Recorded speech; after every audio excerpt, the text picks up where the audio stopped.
It's a little jank, but it works. Hello, YouTube.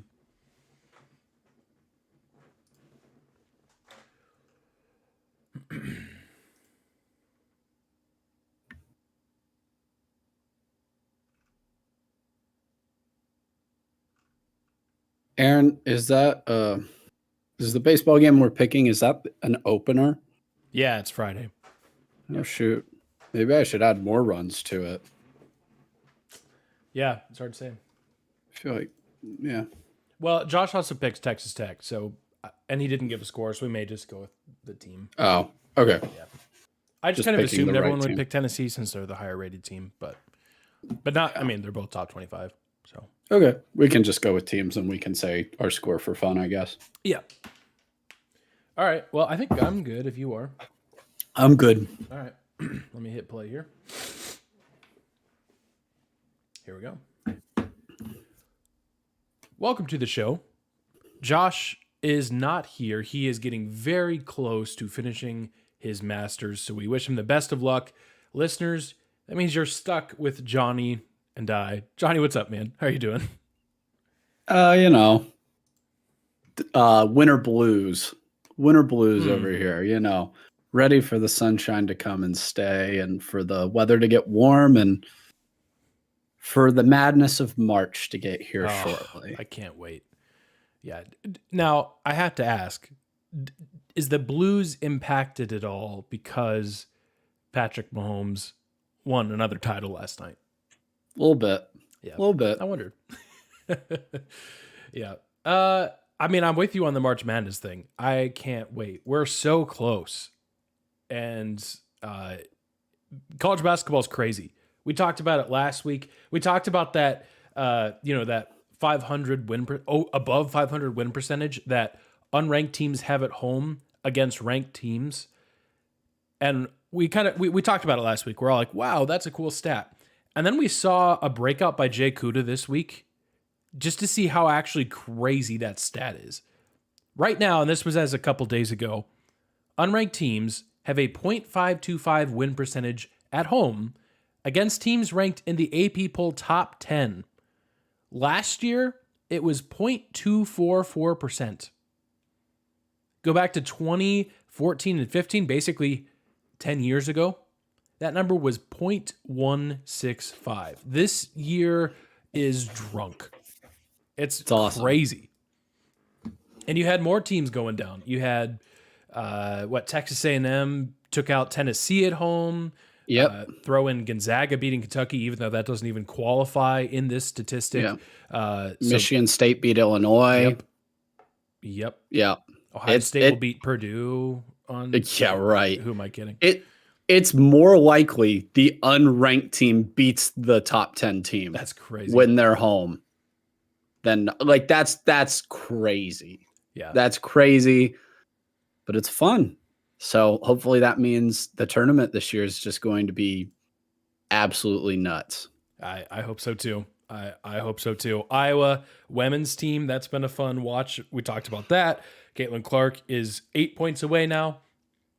It's almost a guarantee she's going to do it at home. But you talk about those unranked teams beating top 10 teams at home. Nebraska got the job done on Sunday. I enjoyed watching that game. That means the Ohio State women's team, which, to be clear, is our team. It's not men's basketball at Ohio State. It's not the Blue Jackets. They're dead. It is this women's team. They are now up to number 2 in the AP poll, behind only undefeated South Carolina. So that's our quick fix on hoops. But we do have to talk about it. We had the Super Bowl yesterday as we're recording. Patrick Mahomes, the Chiefs, the whole deal. They do it again. They become the first team to win back-to-back Super Bowls since the Patriots in the early 2000s. And so we were watching it together, and we had similar thoughts on this. It's just that the Kansas City Chiefs are inevitable. It doesn't matter if they're down double digits in this game, because it turns out they thrive when they're down double digits in the Super Bowl. They've won 3 Super Bowls in which they've been down double digits now. It's just a thing they do for fun. It's amazing what this team has done. And it's not even like they had some super easy, like 1 seed path to victory. They went on the road and beat the number 1 seed Baltimore. or they beat the number 1 seed in the NFC. They went on the road to Buffalo and got the job done there. It's not like there's some easy path for them or some excuse we can give. The Chiefs just flat out got the job done. And I know you don't like this team, but it's one of those things where, kind of like the Patriots now, where you may hate the team, but gosh, it's hard to not respect what they've been able to accomplish in such a short time period.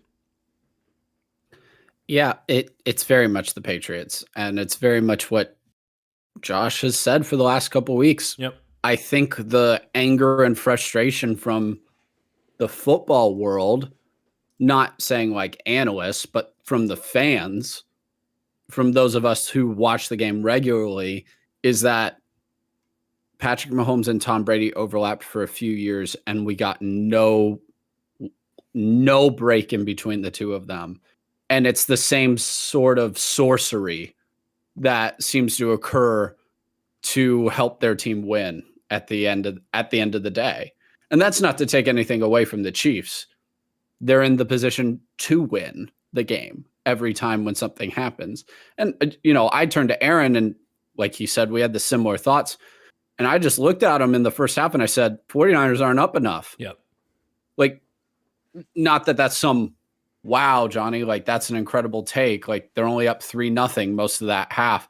The defensive line for the 49ers was dominating the Chiefs and they're up 3-0.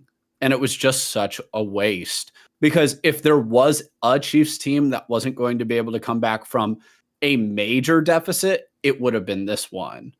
But a major deficit is not 10-3, like, or 10-0. Like that's not a major deficit. You got to get into, it's got to be triple possessions to really start to put a team away. And the 49ers had their chances. McCaffrey's fumble, while that didn't result in Chiefs points, that took points away from the 49ers. When the 49ers had key drives, and listen, I know it's not like they're in the red zone settling for field goals. They hit 250-plus yard field goals, but those eventually have to result in touchdowns. We'll talk about it later, but Shanahan, in my mind, bears the largest amount of blame for the 49ers in this loss. I won't get into that too much, but the Chiefs just kind of wait around. They're lurking. They lurk around just like the Patriots always did, hoping that they're within one possession at the end and their guy's going to have time with the ball. And that's when the 49ers had to settle for a field goal just to go up 3, instead of being able to kind of finish the game off. Did anyone who's watched the Chiefs actually think, oh man, wow, the 49ers are up 3 with 2 minutes to go, they must feel really good? No, not a single soul thought that the Chiefs were in trouble. And part of that's just confidence. At this point, if you're the Chiefs, much like Tom Brady and the Patriots, why would you be afraid or have any fear? If anything, you should feel extra confident. You've been there many times before. You've seen the result. There's no reason to think this will be any different. They're calm. They're collected. They're confident. They're ready to go. The other team's the ones that's sweating. So 49ers, I feel like, really outplayed the Chiefs for a large portion of the game. But the scoreboard didn't reflect it. Yeah. And if the scoreboard doesn't reflect it, it's for nothing. So I felt a little bit bad for that 49ers defensive front that had an outstanding showing, not allowing Patrick to get loose, not allowing him to have a lot of those magician plays. And Kyle Shanahan kind of screwed him over. Yeah, I mean, you said we're going to talk about it later. We can talk about it now because I don't know if I have any super wise thoughts on the Super Bowl. Other than, I think what you brought up is interesting because, yes, the Chiefs were the team with the experience. And it's funny sitting there watching the game, they were the ones making kind of dumb mistakes. And you had, obviously now it's become a meme, but you had Travis Kelce screaming at Andy Reid. And you had a lot of frustration. And it's funny, if you were new to the NFL and you didn't know any better, I think in those moments you would have actually thought, oh, the 49ers have been there. Like they're even calm, even though things aren't going their way, the McCaffrey fumble, all this stuff. But in the end, the Chiefs found a way to do it found a way to pull it out like they usually do. And I know where you're going with the Shanahan thing. And it's really the same conversation that you can have with Baltimore in their game against the Chiefs. Mm-hmm. The Chiefs' defense was excellent this year, and we've talked about it multiple episodes of how Mahomes' offense, his weapons, potentially the worst he's had at Kansas City. But his defense, the best he's had. Spags was outstanding. He was incredible. So much so that I think he was so in the head of Shanahan and so in the head of John Harbaugh in the game against Baltimore, which I rewatched today because I'm like, what happened here?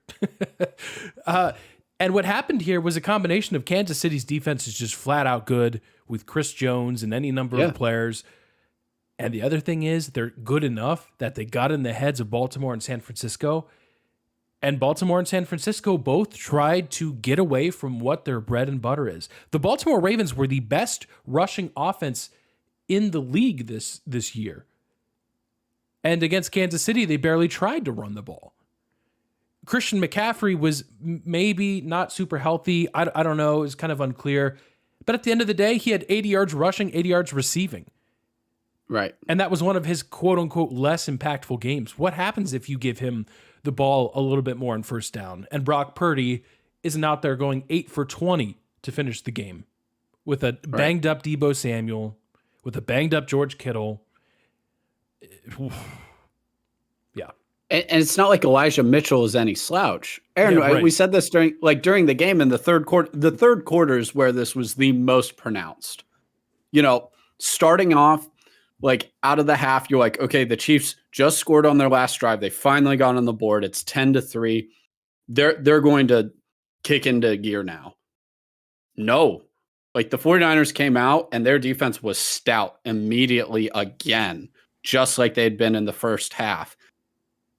And you're right. But Kyle Shanahan's done this before. Yeah. And he did it when he was the offensive coordinator for the Falcons. People have done the math. When they're up 28-3, if they had just run the ball, the Patriots would not have had the time to come back and win that game ultimately. Yep. They would not have had the opportunity to do so if they had just run the ball. But they're up 28-3 and they keep being pass happy. And listen, in that scenario, and even in this scenario, I understand wanting to be aggressive. But what got you there? Baltimore is a great example, Aaron, because it's just they had 6 carries for their starting running back. The number one rushing team in the league. And listen, I understand Lamar's part of that. He's a big part of that. But 6 carries. Like there's a certain point where you need to send a message to your own team and say, hey, this is what we do best. And they're not good enough to stop you. I believe in you. This is what we do. This is who we are. They're not going to stop us from doing it. Like, yeah. That aspect needs to be inserted to your team. When you start getting away from things that you're not the best at regularly, that's an issue. Like, you can't tell me, I mean, this is to steal a Josh Pate, padlock stat, his saying, if you had told me Kansas City was going to outrush the 49ers coming into this game, I would have said there's not a chance in the world that the 49ers win. Yep. Not a chance. And they did. They outrushed them by 20 yards. San Francisco only had 110 rushing yards. That's not remotely enough. You can't tell me you wanted Brock Purdy throwing the ball 38 times. I know it went to overtime. I get it. But there was a point in the third quarter, they threw it 7 times in a row, and that included 2 3-and-outs. Yep. What is going... Listen, I understand. Kyle Shanahan will forget more about football than I'll ever know. But that's where, Aaron, I think you're right. It's all in his head. It is all in his head. It's mental. He knows better. But at this point, this is now 3 times he's choked away a Super Bowl. And I do lay a lot of the blame on him with the Falcons. I know some people will say that's not fair. He's the OC. But that was his offense completely in that scenario. So, like, Dan Quinn wasn't touching that offense. So, Listen, it comes down to you're in your own head. You're trying to be something that you're not. And you're not putting away Kansas City when your defense is playing absolutely outstanding. Yeah. And then something dumb happens. Well, how many, we grew up watching Tom Brady and the Patriots. It's the same song and dance. You're not putting them away. You have every opportunity to do so, but you can't seem to finish them off when you have the opportunity to. And some fluke, stupid play happens, like the punt, where it goes off his foot somehow. You can say it's on him, and it is. Ultimately, it's on him. He has a responsibility to get out of the way of that ball.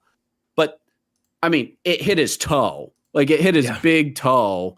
And that happens, man. That just seems to happen for the Patriots and now for the Chiefs because they won't go away. They're in position. All of a sudden, boom, you've outplayed a team for 3 quarters. Doesn't matter. You're still losing by 3. That's ultimately demoralizing. And if you're the Chiefs, you have to feel so good in that moment of like, man, we played like crap and we're winning. Yep. And we have a quarter to go. So that's my 2 cents on that. Like, I think Spagnuolo deserves so much more credit than he's getting today. You mentioned it. I'll reiterate that. He's the only coordinator. Everyone's going to talk Super Bowl about titles now. He's the same guy who was the defensive coordinator for the Giants that beat the Patriots and Tom Brady that undefeated season. Like, dude understands what he's doing. Like, people are going to talk about Mahomes. I get it, but the real MVP of this game was Steve Spagnuolo for the Kansas City Chiefs because while the offense literally scored 3 points, for a whole half, that defense with McDuffie and Snead in the back and then Chris Jones just wreaking havoc in the front. They held it together. They kept him in the game long enough for Patrick Mahomes to come back and win that game at the end. So hats off to him, man. He's one heck of a coordinator. Yeah. It'd be hard to argue there's a better defensive coordinator in the league right now. Yeah, no question about it. I will say I'm glad we had new overtime rules. It actually didn't end up mattering all that much because. But I agree with you. The past. But anyways, apparently though, the 49ers just a couple players at least did not even understand the rules, and the Chiefs talked about how like every week they talked about the playoff overtime rules, which again just kind of goes to show like, man, that's kind of on coaching if it's true that the 49ers players didn't fully understand the overtime rules, even though they were explained in front of them to the captains. That's a bad look for sure. So, and look, one last thing on the game, Aaron. Yeah. And I'm just seeing this stat now as, more of the advanced stats come out and more specific ones. And this is from, Peter Schrager and Coach Yak. When Dre Greenlaw went out, which everybody probably saw, that very unfortunate, just fluky injury. Again, another thing, like, obviously the Chiefs aren't doing this, but it's another thing that greatly benefited them. And here's how. When Dre Greenlaw went down, Oren Burks filled in for him. In coverage, this is what happened when he was put in coverage. 9 targets, 9 catches allowed, 1 touchdown, 134.7 passer rating when targeted, 32.1 Pro Football Focus coverage grade. Yeah. That you could argue that's even the difference in the game. Yep. It's a game that goes to overtime. He doesn't get hurt. It's a woulda, coulda, shoulda, of course. But whatever weird voodoo magic Tom Brady did, somehow he taught it to Patrick Mahomes, and it's continuing. So yeah, felt terrible for Greenlaw. That's such an unfortunate way to go down. That's not that there's a good way to get hurt, but that's the worst though. That's the worst. Yeah, I don't think I have any other thoughts on the Super Bowl other than we needed the Lions in that game. Lions would have stopped all of this. We beat the Chiefs the first game of the year. We could have stopped this. So, and it's on us. We are the ones that blew the lead to the 49ers in the first place. So I'm here taking responsibility, but the Lions could have saved us. Yeah. The only active quarterback who's beaten Patrick Mahomes in the postseason. Yep. So, hopefully. Oh boy. Yeah.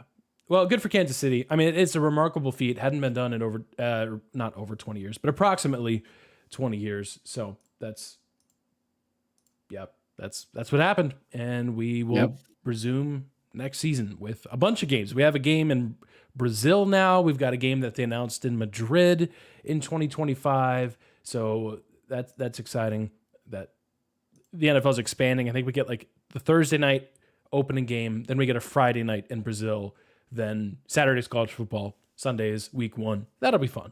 I'm looking forward to that. We've got the NFL draft. That's just around the corner. We'll start our mock drafts, so keep an eye out on social media for that. But in the meantime, we talked about a couple all-star breaks from other sports last week. There's another one coming up. It is the NBA All-Star Game. And so we're not really here to talk about the All-Star Game, but there's a couple notes that happened this week because the NBA trade deadline was around this time. So there's a bunch of players that went a bunch of different places. I'm not going to really break all of that down. But what I do want to talk about is a couple of random notes that happened in the NBA that were just kind of weird and bizarre. And the first one is the Milwaukee Bucks, who, if you look in the standings right now, they are third in the Eastern Conference. And you're probably sitting there, and as far as you, I'm picturing you, this innocent person that has never watched a sport in their life and doesn't know anything, which is probably not true, because if you're listening to a sports podcast, you probably know something. Anyways, so you, clueless individual, probably see the Milwaukee Bucks listed third in the Eastern Conference and say, wow, that's pretty good. Their coach must be doing a great job. They must be all getting along, and everyone's happy, and they're making a good, strong push to the playoffs. Well, that would be a good assumption, but that would be a wrong assumption, because to this day, I don't fully understand what happened in that locker room. But a couple weeks ago, Milwaukee chose to fire their head coach, and they hired Doc Rivers, the NBA Finals winning coach, but in more recent years has been known for his unusual ability to blow leads in the playoffs. And so that is who the Milwaukee Bucks have selected as their head coach. He was literally broadcasting for ESPN and ABC, and now he's the coach for the Milwaukee Bucks, who, by the way, have not done very well in his tenure so far. They are 4-6 in their last 10 games. But Johnny, what do you make of this? Because we've seen coach firings before, even for teams that are in a good playoff position. But this feels like it kind of came out of left field. Who does it? And people brought it, to their credit, many people brought this up. First instance that pops in your mind just because of our age is David Blatt. LeBron and David Blatt.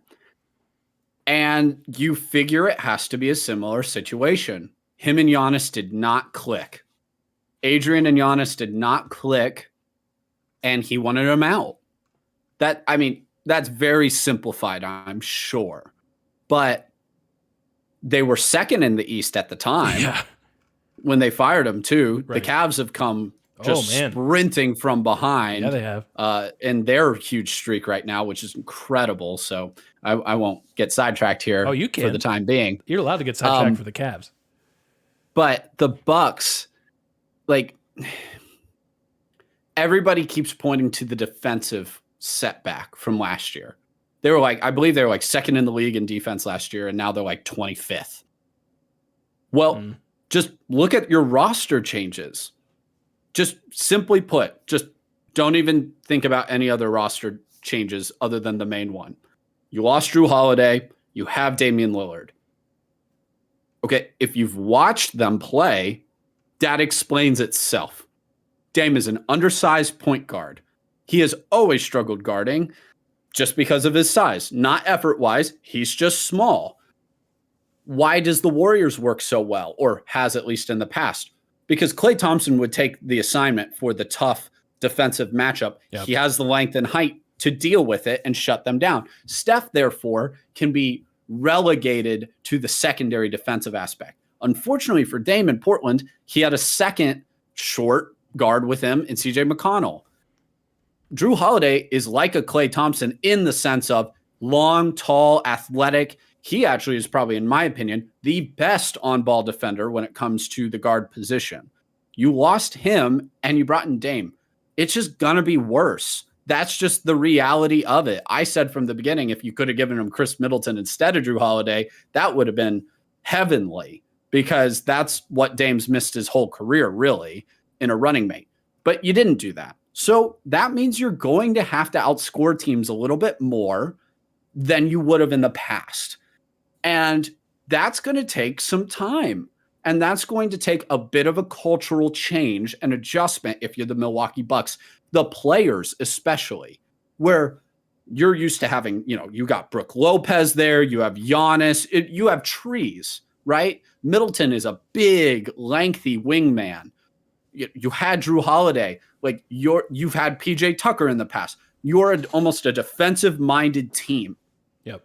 And to switch and get out of that now and go more, we're going to outscore some of these teams on a lot of these nights. We're just going to outscore them. And we're going to give up 100, and it doesn't matter. We'll score 120.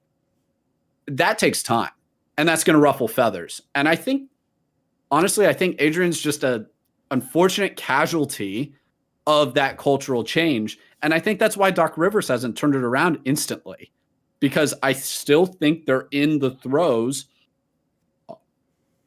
of that cultural adjustment. That doesn't mean the Bucks can't fix that. There's still enough time in the season to do so. There has to be an acceptance and realization from the team as a whole that is occurring. And the fact of the matter is, that probably needed to change anyway, because their team's getting old faster than people would like to admit. Chris Middleton looks old. Brook Lopez is getting up there in years. Dame is an old veteran who's rarely 100% healthy. So really good defensive teams, what is usually the similar trait? Young. They're usually very young and deep. Look at the Thunder are a wonderful example of that. Why are they so good defensively? The Cavs. They're so young. They're sprinting around. They're getting in the passing lanes. They're just as excited to play defense as offense. Like, they have the jump in their step and the energy. But we also have to remember, it's the NBA. It's the regular season. Don't always take something that's happening in the regular season as what a team is when it comes to the postseason. There's always some truth to it, but it's not the whole picture. So that was a lot, but no, it's really well put. And just some numbers to back up what you're saying. So right now, the Milwaukee Bucks are giving up an average of 119.3 points. Which is too much. Which is too much. And other teams in the Eastern Conference that are giving up more are the Indiana Pacers, who, if you haven't been watching them, they are super fun to watch. And they have most points for in the league. They are averaging 124 points a game. So they are literally just outscoring the other team. The other teams in the Eastern Conference that are giving up more are the Atlanta Hawks, who are the 10 seed, the Charlotte Hornets, the Washington Wizards, and the 8-44 Detroit Pistons. So besides the Pacers, the bottom three teams in the East. Yep. And the Hawks, who are barely in the play-in tournament. And the Hawks. Yep. Yeah. So, and right there you go. You can't dive too much into the regular season to really see what's going to happen in the playoffs. But I would argue that's a metric you can. Now, some teams can flip the switch and they figure it out in the postseason. We've seen that before. But usually not to that extent where you are one of the worst defensive teams, and then all of a sudden you're just not going to become this defensive juggernaut in the postseason. It's just not going to happen. Right. So I think that's a really interesting point. You talked about young teams. The Cleveland Cavaliers are literally the best defense in the Eastern Conference, second best overall in the NBA. The best defense right now in the NBA are the Minnesota Timberwolves, who are only allowing 107 points per game. And, oh, look, they're in first in the Western Conference, and they've been there for a while. And if you haven't been paying attention, the Western Conference is fun because in the top four, within a game and a half, just a half game of each other, you have the Minnesota Timberwolves, the Los Angeles Clippers, the Oklahoma City Thunder, who, by the way, added Gordon Hayward. I think that's a big deal. And the Denver Nuggets, the defending champs. Yeah. So my question to you is, because this is a team that we have poked fun of at the past, and I think for good reason, do you think that a team with James Harden, Paul George, and Russell Westbrook, and Kawhi, who's been there and done that. But do you think the Clippers are legit? They're 20-5 at home. They're 35-16 overall. They're 8-2 in their last 10 games. I guess my first question would have to be, what are you defining as legit? Like, as in, like, can win the NBA Finals? Yes. Okay. No. Okay. No. I'm sorry. I know this is like the most unselfish and best we've seen versions of Russell Westbrook and James Harden ever. That unselfishness has never been a problem for Paul George and Kawhi. So I don't want to pin that on those two. Their issues are more health related, and the fact that they haven't had a point guard. That is probably the biggest issue that those two have had on the Clippers. James and Russ, more specifically James, has been very much a pride issue of unwillingness to run an offense, unwillingness to see themselves just at times temporarily a second or third option. I just can't buy it, Aaron. I just can't do it. I've seen it happen far too often. I don't trust them to stay healthy. Maybe that's unfair. I'm not wishing injury on anyone, but they're old, and that team has no depth, really. Like if one of those guys gets hurt, what are they? Listen, I know all three of them are on the court regularly, not necessarily all four, but it's the playoffs. Like, again, we're talking a different animal. Defenses ratchet up in the postseason. I know that sounds probably crazy. I don't buy the Clippers. I don't buy Minnesota. Minnesota feels very much like those Atlanta Hawk teams in the East with LeBron. Mm-hmm. I'm not saying Minnesota. Now, Minnesota, I will also say this about them.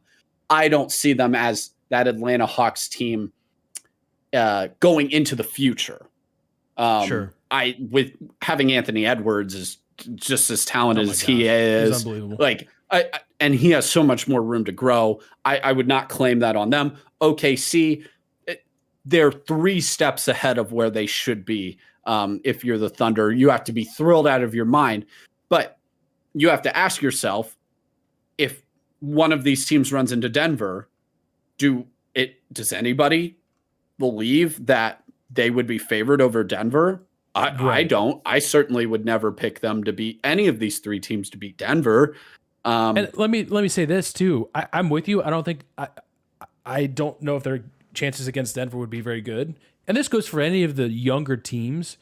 Like right now, the Lakers are the 9 seed and the Warriors are the 10 seed. And they've been pretty bad this year. But you're telling me in a postseason series with a LeBron or Steph, like yes. I do think the Clippers would beat a team like that. But you never know. You get the greatest players in a postseason series. You don't know. Right. And Aaron, who's guarding Jokic? Like, that is my ultimate question for every team. And I know this feels unfair. Like, oh, I'm saying you're not a title contender because can you beat the defending champs? But that's what it takes. That's reality. And that race at the top is really tight. Mm-hmm. So any one of those 3 teams is most likely playing Denver in the second round. So, like, I would actually argue the Lakers match up better against Denver than maybe any of these other teams just because of Anthony Davis. Mm-hmm. And he still struggles to guard Jokic. Yeah. But who is guarding him on OKC? Like Chet? No, man. No, Chet's not guarding him. Like Karl Anthony Towns? No, not a chance. So he's such a unicorn of a player. This is not even a dig at those players that I just mentioned. It's just how unique and gifted Jokic is. Yeah. That it will take, and the playoffs can often just be matchups. Like we mentioned my Cavs earlier. You know, they could have won a lot of first round series probably last season. Turns out the Knicks was the worst possible matchup for them. Yeah. Didn't know it at the time, but as soon as you saw like game 1 and 2, you're like, oh no, this is a terrible matchup for the Cavs. Just the way the Knicks run their defense, the Cavs struggle to score at times, and the Cavs are more of a defensive-minded team, and Jalen Brunson could just get his bucket whenever he wanted. So I don't know. It's interesting. I should be saying the Clippers can win the title. You'll probably hear a lot of people saying, "Of course they can." No, man, I don't buy it. My bubble's still probably like 4 teams, if I'm being honest, and that might even be a little liberal with it. But I think the play-in tournament race is just as exciting as it is as the top. It's a great format. That is, I've started to buy into that play-in. At first, I was like, I wasn't even against it. I was just like, I don't know, let's see. And I think it's been great. It's as close to kind of a relegation system as you're ever going to get, because they're never going to actually punish the worst teams. But you get that race, those 2-tiered races, if you will. When you're watching the Premier League and you're trying to see who gets in the top 4 for the Champions League, but you're also who's in the bottom 3 right now. And that's just as fascinating and interesting. And I don't know, for the fans, I think that's more enjoyable too. So I love that. I do too. And it does help that the Lakers and Warriors are currently 9 and 10. And if the season ended today, they'd be playing an elimination game right off the bat. So that only helps things, I think, in terms of drama. Of course. And the Lakers overall, for the most part, now obviously they're adding Spencer Dinwiddie now, but for the most part, they did not do a lot at the trade deadline. And there was all the rumors of like, oh, LeBron's going to go GM mode and ship out every single role player on the roster and bring in a new team. And that did not happen. So I'm interested. I think they're better for it. I think so too. Yeah. Sorry, not to cut you off, Aaron, but that's like where, if you're a Bucks fan, if you're a Lakers fan, if you're a veteran team that's not a 1 or 2 seed going into the NBA playoffs, there is zero reason for concern. Yeah. I'd be more concerned about the stat you said with the Bucks defensively than I would be about where the Bucks brought in standings. Patrick Beverley, which it only helps probably marginally, but that's still at least something, a step in the right direction. It's something. Yeah. And so I'd be more concerned about, oh my gosh, our defense is will it get better? Of course. But that's a long way to go from where they are in the regular season. Yeah. You want to be at least in the middle of the pack with some of these stats. And then okay, we can turn it up. Like LeBron, AD, those guys on the Lakers, they'll turn it up a notch when you get to the playoffs. I wouldn't be super worried if you're talking the Lakers, the difference between the 6 and the 4 seed. Now, you don't want to be in the play-in games. That's the difference if you're the Lakers, because you're old. You don't want to play extra games. But you don't need to be concerned that, I grew up watching LeBron. How many times were those Cavs teams actually the top seed? Half the time. The other times they're the 4 seed, and it didn't matter. So don't be super stressed out about that. But look at the trends of your team, where they're trending right now. I would actually almost in a way be more concerned as a Bucks fan than a Lakers fan in a strange way. Sure. Yeah, that makes sense. Because I agree. You're in win now mode. Most of the good teams are in the West. I shouldn't say that. That's not true. Boston's sitting there at 41-12, but you know what I mean? I think there's more depth in the West for sure.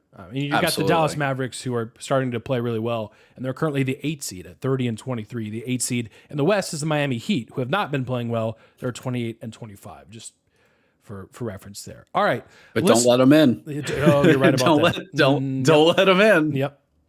You're right about that. All right, listeners, we've got some bad baseball trivia for you. And it's not that the trivia is bad, it's just that we're not good at trivia on this show. So here's bad baseball trivia for you this week. 7 active players have played 1,000 games with only one team. We'll answer that question after Picks of the Week.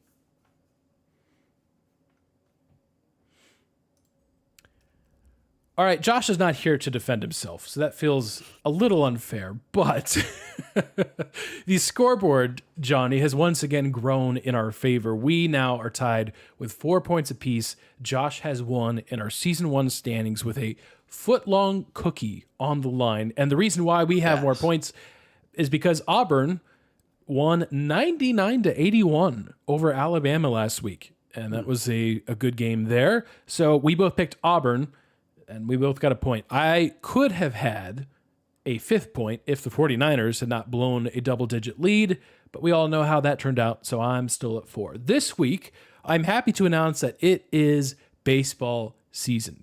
Pitchers and catchers report in the major leagues tomorrow, and if you want some games right away, then college baseball kicks off on Friday.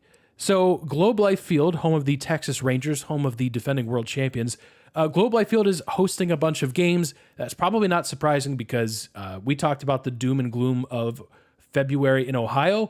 Not a lot of baseball happening here at this time of year. It's all happening in the South and the West. So Globe Life Field helping college baseball out. They're hosting a bunch of games and some notable teams too. They've got Oklahoma in this thing. They've got Texas. They've got some other teams. But on Friday, right away, opening day for college baseball, we have a top 25 matchup. It's, I believe, the only top 25 matchup of the weekend. It's number 21, Texas Tech, taking on number 9, Tennessee at Globe Life Field. So, Johnny, we both have, not to spoil anything, but we both have Tennessee, and Josh has Texas Tech. So, again, our lead will either grow or Josh is going to take a step in catching up to us. But we're breaking it down even further because at the time of recording, we weren't exactly sure, or at the time when I was putting in these notes, I wasn't sure what Josh was going to pick. If he was going to pick Tennessee, then we were going to go with the score of the game. So I said Tennessee's going to win 6-4. I think it's the first game of the year. It's a Friday. In theory, you're going to have your best starters on the mound for each team, but it's the first game. So who knows? There's a lot of unknowns happening. Texas Tech lost one of their better players recently to the majors. So I'm sure Tennessee did too. I haven't looked at their depth charts, to be honest. But I've got Tennessee winning 6-4. I think it's going to be a close game. And then I'll say, if I'm right about this, I'll look like a genius. Say Tennessee hits a 2-run homer in the 8th inning for a 6-4 victory. I'll go with Tennessee as well. I'll go 8-3, a little bit, a few more runs. Like Aaron said, you don't really know. Who's going to be rustier coming in, the hitting or the pitching. You would think the hitting, but you never know. These are college kids, So I'll go 8-3. Really, when I don't know who to pick when it comes to baseball, I'll just be honest. I pick the SEC team, and usually that's pretty good in theory. But 8-3 is the score that I'm predicting. All right. And that's usually true about the SEC. I will say Wake Forest is preseason number 1, and they've got probably 3 guys that could go top 10 in the draft. So that team is stacked. They got a couple transfers. One was actually a Tennessee transfer. One of Tennessee's better pitchers is now on Wake Forest. And they've got a guy that could very well be the first overall pick. So that's a team to watch if you are interested in college baseball at all. It's not on TV a ton, although the ACC network and SEC network will start to put out more games. So if you enjoy the sport, and it's a lot of fun, the College World Series was a blast last year. Wake Forest is a team to watch for sure, especially if you are like Johnny and I, and you have a team that is a number 2 pick overall in the 2024 Major League Baseball draft. All right.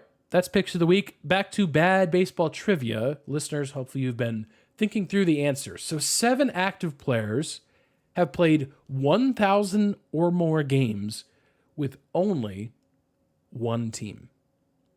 I've obviously got the list in front of me, so I can't really guess this. But Johnny, any guesses? There's 7 players. Are you saying they never even played for another team, or the 1,000 games can only count on the one team? I'm looking at all these players, and none of these players, I think it's exclusively they've only played with one team. Like I'm looking at one player who I believe was drafted by a different team, but never played for them. So I think Derek Jeter was one. Well, that would be true, but 7 active players is what I'm looking for. Oh, I'm sorry. Yeah. Active players. Correct. Okay, you're exactly right. That's the right idea. Okay, that really changed. Yeah. Oh, because the other guy that comes into mind is Yadier Molina, but he just retired. Mm-hmm. I'm having all the just retired in the last few years come to mind. That honorable mention. Brownie points for that. Yeah, is Joey Votto one? He is. Because he's still technically active. Yes, and still technically has not signed with a different team. So Okay. or has not played with a different team. So yes, Joey Votto is one. Right. Yep. It's got to be. They only played. In fact, he probably has the most hits of this list, which isn't saying a lot because we're still talking about 1,000 hits. But right. Didn't play for any other. Jose Altuve. Yes. Yep. Jose Altuve is one. Fun nugget on Jose Altuve. He's also the only player in Major League history to be named an All-Star in both leagues while playing for the same franchise. Yeah. There you go. I guess that makes sense. Right. Yep. Has Bregman been there long enough? He is not. He's not on this list. That's a good guess, though. I'm trying to see. There are 2 more in the National League. There are 3 more in the American League. Okay. I don't know. That's not really that helpful, probably. But no. Judge. Judge is not on this list. How many hits does he have? I'm looking it up right now. Well, how many games did you say again, Aaron? Well, it's 1,000. Is that right? Might not have. I lost my book. Might not have Yes, played 1,000 enough games. Yeah, he probably hasn't played enough. He probably hasn't played enough games. Yeah, that's always my question. That's kind of the more hang up than the hits. Sorry, I don't know why I threw hits in there. This is just literally 1,000 games. You could be terrible, but if you played 1,000 hits, you're in 1,000 games. I think either I said hits or I got confused. I think of this list of players that have played 1,000 games, Joey Votto probably has the most hits on this list. Got it. So there's a clarifying question. This is why it's called bad trivia, because even the host sucks at telling the question. And by the way, is Yelich? Yelich is not, because he's played for multiple teams. He's played for the Miami Marlins, and then he played for Milwaukee. Oh, that's right. I forgot he was on the Marlins. That's right. Aaron Judge is not super far away. He's played 835 games. Okay. So he could get darn close to that number this year. And that's assuming he plays 162. That's not happening. Okay. There's another player from Ohio who's on this list.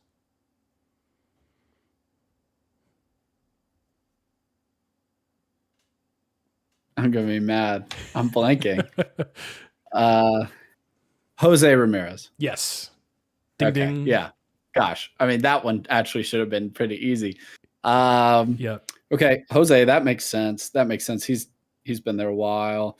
Who else has been there a while? Who's the second baseman on the Cubs that I forgot last week? Javi Baez. Yeah. But he's not there anymore. He's been, sadly, on the Detroit Tigers for some time. And also played for the Mets. Yeah.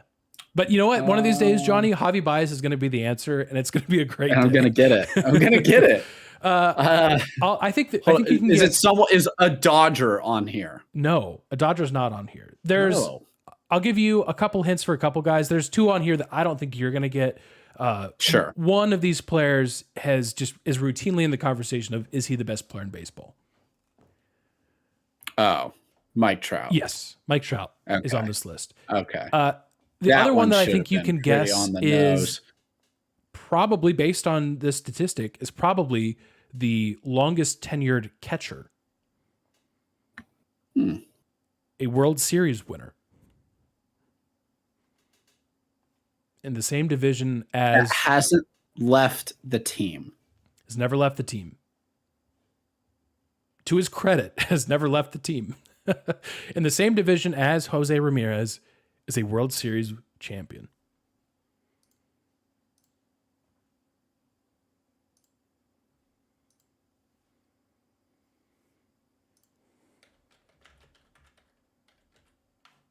Gosh, I don't know. I don't know. Salvador Perez. Oh, Kansas City. Yeah. Okay. Which, again, to his credit, has not left the Kansas City Royals. Why on earth has he not left? Money, I guess. Speaking of money, that team left Bobby on Witt this offseason. Fire sale after that World Series. They just wanted one and said, all right, we're good. Yep. The other 2 that I don't think you were probably going to get, it was going to have to be heavy hints, is Brandon Crawford on the San Francisco Giants, shortstop there for ages, and then Charlie Blackmon from the Colorado Rockies.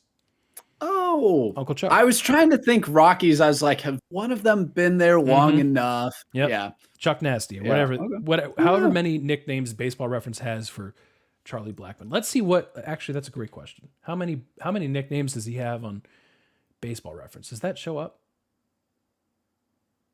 Just Chuck Nasty. All right. Well, there you go. Yes, he has played for Colorado 1,500 games for the Rockies. Only He's been 96 there that last long. year. Yep. That's Wow. not a career low, but a career low since 2013, basically. So anyways. Really messes you up because sometimes you'd think of a player only in the one jersey.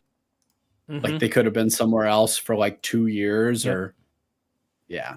Yep. Well, listeners, let us know how you did. If you guessed them all without even a hint, hit us up on Twitter at Fifth Goal Sports. Or if there's a bad baseball trivia question you want to ask it on Twitter. I'll find a way for us to answer it so we can avoid spoilers and so we can all participate together when Josh is back. Let us know. Hit us up. All right. Mike, I'm sure you got one. Let us know. Yep. All right, Johnny. I'm transitioning to picks of the week, by the way. Yeah. Or not picks of the week, what we're flowing. I know what you mean. Yeah. All right. On this podcast, we like to celebrate athletic achievement. We like to celebrate the best of the best. We like to celebrate the best performances of a team, of an individual. And in honor of Josh not being here, dead, he would be proud of this sports adjacent accomplishment by Peter Kastner. One of the great myths of sports that has become more and more popular as players have continued to have these crazy scoring outputs. I think Steph Curry had a 60-piece, a day this week, and a losing effort against the Hawks. That's where the Golden State Warriors are right now as a team, going full circle to that conversation. And Luka dropping 70 plus. There's no video footage of Wilt Chamberlain's 100-point game. Did it actually happen? If No. it did it happen against plumbers? Maybe it did. But one thing's for certain, I've got a picture of Peter Kastner holding up a piece of paper, as one does, with the number 10,000 on it. Peter Kastner is a legend. He has seen, according to all reports, he has seen 10,000 varieties of birds. He is the GOAT bird watcher. Peter Kastner, 10,000 birds. And I'm not just saying like he saw a flock of geese fly overhead multiple times. 10,000 unique species of birds. So I don't know if I have anything else to add other than this is just one of those moments where guys rock. This man's just been bird watching, living his best life. He's got a picture with the 10,000th bird on it. Just what's the 10,000th bird, Aaron? That's a great question. I'll did he make do it some special? research. Well, they're all special to him, I'm sure. Yeah, probably. That's a great question. I'll do some research on this. Yeah. That dude has seen some things. Everything from a robin to an ostrich, I bet. Yeah. Do you want me to do mine while you do your I'm research? still Googling, yeah. All I'm right. on the American Birding Association website. You go ahead. Outstanding. We would all be better off if we spent more time on the American Birding Association website. Yeah. So what I'm following this week, and I was following it for the last few weeks, really, is the African Cup of Nations. Now, most of you are probably like, what on earth is that? So if you're not a big soccer person, which is okay, we still welcome you to the podcast. We'd like to change that about you. Yeah, Johnny hates you, but you're welcome here. Yeah. So the African Cup of Nations is basically exactly what it sounds when it comes to soccer. So it's a tournament, much like the World Cup, just between all the countries in Africa. So it's huge. It's completely unfiltered. It is wild soccer. If you've ever, watched Nigeria in the World Cup and been like, those are the best uniforms ever, I welcome you to the African Cup of Nations. If you ever watch just their fans in the stands and their celebrations, their antics, their cheers, their songs, again, we welcome you to the tournament. It is a fun time. But it finished on Super Bowl Sunday, so maybe a little overlooked by Americans. But the winner of the African Cup of Nations was the Ivory Coast, or Côte d'Ivoire, if you say it properly in French. Very good. Now, you hear that and you're like, okay, cool, whatever. Well, here's their path to victory in the African Cup of Nations. Again, it's formatted much like the World Cup for those of you who tune in for soccer only for the World Cup. In their group stage, they had 1 win and 2 losses. And one of those losses was 4-0 to Equatorial Guinea. Ooh. Most of you probably don't know that's a country. Now, after It's not. Johnny made it up. Yeah, they only qualified for the knockout stage as the 4th best third place team. So, like, you'll watch the Euros this summer. There will be third place teams who on goal differential will sneak into the round of 16 just based on the format. So basically they lucked into getting out of the group stage. Their coach resigned at the end of said group stage because it had gone so poorly according to what they were hoping for. So they go to the round of 16. They score an 86th minute equalizer to force extra time, and they eliminate the previous title holders, Senegal, on PKs. So they're down 1-0. I believe Senegal scored within the first 10 minutes of that game. Their defense holds the rest of the time. They score that equalizer in the 86th minute. They win in penalty kicks. So you're like, at this point, the tournament salvaged. You probably did a great job. Interim coach. It's all crazy. Quarterfinals, they have to play with 10 men from the 43rd minute on because of a red card. So over half the game, they're playing with 10 men. They're down a man. They tie that game in the 90th minute, and they score another goal in the 2nd minute of extra time, stoppage time, to beat Mali. So they're down a man this whole time, and they equalize it in the 90th minute. They score another goal in extra time, in stoppage time. I mean, just nuts. So then they go to the semifinals. They score a 65th minute goal. They beat the Democratic Republic of the Congo, and they go to the final. They tie it in the 62nd minute, and they win it in the 81st minute to beat Nigeria. So obviously the last 2 rounds, maybe not quite as dramatic, but that is insane. They win the African Cup of Nations. They fired their head coach. They lost 4-0 to Equatorial Guinea. They finished 3rd in their group stage. They won a game playing more than half of it with 10 men. Just wild. So if you think soccer's boring, watch the Ivory Coast. Yep. That's amazing. All right. Research has been accomplished. Peter Kastner, his 10,000th bird was in the Philippines. It was the orange tufted spider hunter, which is honestly a sick name for your 10,000th bird. But I will say the more research you do on this, the more and more wholesome it gets. There's just pictures of him with a couple like guides from the Philippines who are like also avid bird watchers who are very excited about this.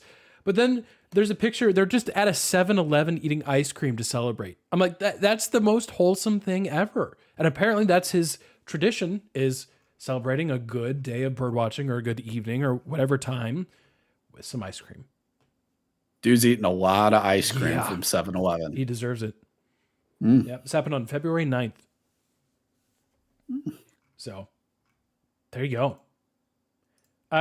And because Josh is not here, we do have to have an action statement to close out the podcast.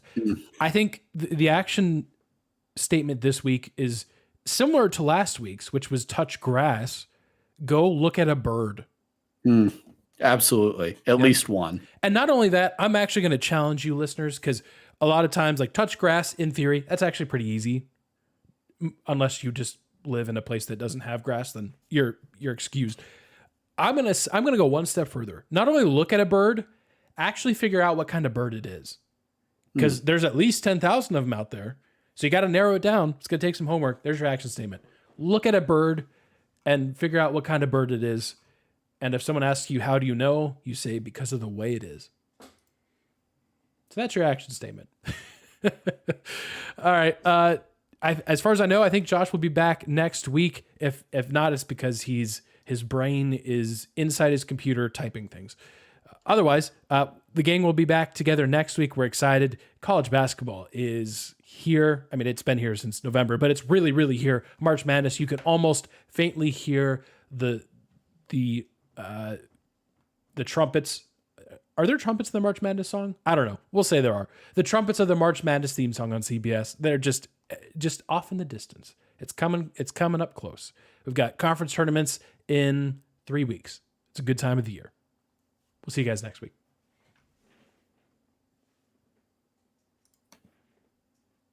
Also, Indiana State's ranked for the first time in the AP poll since Larry Bird. They're ranked? Yeah. Oh, They're ranked. That's amazing. Action statement. Look at a bird, figure out what it is, and hug a sycamore tree. Go sycamores. Find out what birds live in sycamores. There you could go. do this at the same time. All right. We'll see you next week.